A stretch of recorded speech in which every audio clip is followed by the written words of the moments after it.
So hi everyone, I'm Joy, and yes, welcome to my channel. After thinking about it for so long, I'm here to share how I actually made it to Germany.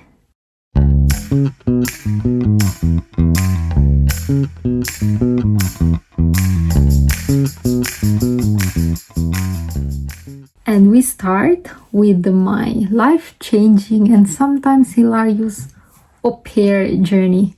So let's just say it involved a lot of paperwork, a few tears, and probably too many cups of Nescafe. So I'm from the Philippines. I'm currently living in Germany, and just like many of you, I had that I had that big dream to go abroad, see Paris because of the Eiffel Tower, and experience something new around the Europe. So, and then that's when we discovered the word au pair. So what exactly is an au pair? So basically it's like a big sister or a big brother in another country. You live in a host family, and you help with the kids. Of course, you do the light housework. It's actually not that hard to do the housework because they had like the advanced equipment, I would say. Like, you don't have to do the walis. You just vacuum, and yeah. So in return, you get a free accommodation, free food, you get a monthly allowance, and you have the chance to experience the culture. Of course, au pair program, it's not like a job.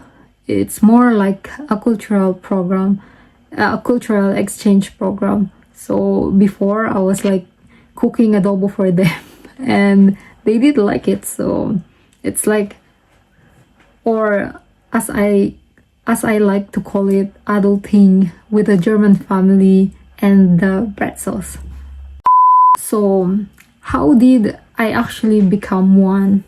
First, it was actually not my idea, or it didn't came from me because I've never heard about it before. So it was from my brother's girlfriend, and they found about it, and they thought like, my brother thought like, okay, it exists, go sign up. So yeah, it started like that. It was a funny story, but I won't gonna go in details. But so yeah, we started to enroll and register in an agency, through an agency which owned by our kababayan, Miss Caitlin. And then after more or less 2 months, I passed the exam and we started the processing. So yes, then yeah, it came the fun part, the paperwork. And by fun, I mean nakakaiyak, because I had to collect documents like passport. I didn't have the passport before.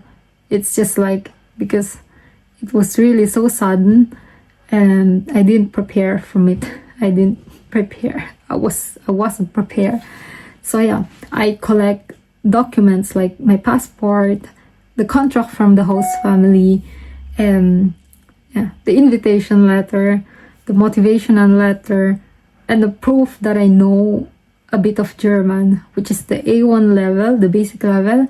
So yeah, shout out to everyone who studied. Hello, ich heiße Joy. Just to survive the exam. It was like a simple conversation. It was all just a memorization before, because it was, hindi siya pumapasok sa utak ko. Like, it's a new language. Ang hirap ipasok din sa utak mo kapag hindi mo narinig yung bagay na language na yun, I would say. So yeah, then when I already collected all the documents I needed from for the embassy, I applied for my visa at the German embassy. Then the waiting felt like waiting for a crush to reply. Except this time, my entire future depended on it. So yeah. Fast forward, I arrived in Germany last October 2022. So it was actually not that cold and not that warm here. So because it was an autumn season. So but I was wearing a jacket at the time. But it was funny because it was sunny here. So yeah, my host family picked me up at the airport. So you know, I have a sick motion. So nung nakita ko sila, hindi ko alam kung anong gagawin ko, if I would be happy because I was really so tired and I was so dizzy. I didn't have that so much energy to entertain someone, but I tried my best because it was like the first meeting. So yeah, it was funny because I traveled for 18 hours. I don't know, I'm not really sure. But and then the first day I was here in Germany, everyone was speaking German, and I was like, oh no, my Duolingo didn't prepare me for this speed, because I tried to go to a cafe because at that time I had one free day. I think, yeah, and I wanted to buy a croissant, and I tried to say it in German, but imagine, I was like one day here in Germany and I was trying my best to learn the language, and I was like, ich hätte gerne ein Croissant, and I think she understood it, but she explained to me and she asked me like more questions. She followed, she made a follow-up questions, and then she asked me, I think she will ask me like, do you want a chocolate croissant or a butter croissant, because there were like different types of croissant, right? And I didn't know about it. I was like, I just want a croissant. And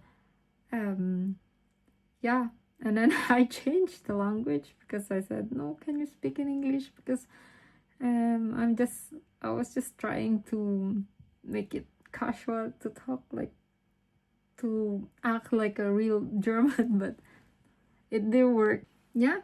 And then as time passed by, after a week in Germany, of course I had my culture shock moments, especially the rice.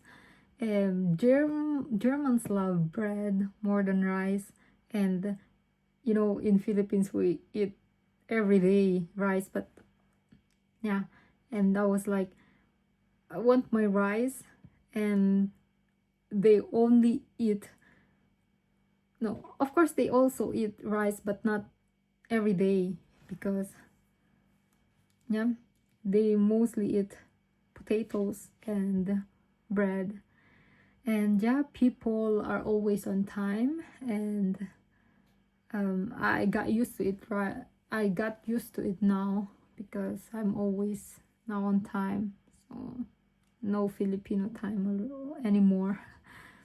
And yeah, everything, and literally everything, closes early on Sundays, or it's totally closed. So you have to rush on Saturday because they're open, to do the grocery, to go on a grocery and do shopping because otherwise. So that's my au pair journey in a nutshell from the Philippines to Germany with a mix of courage, laughter, and ton of paperwork, like literally paperwork. So yeah, in my next video I will share the exact step-by-step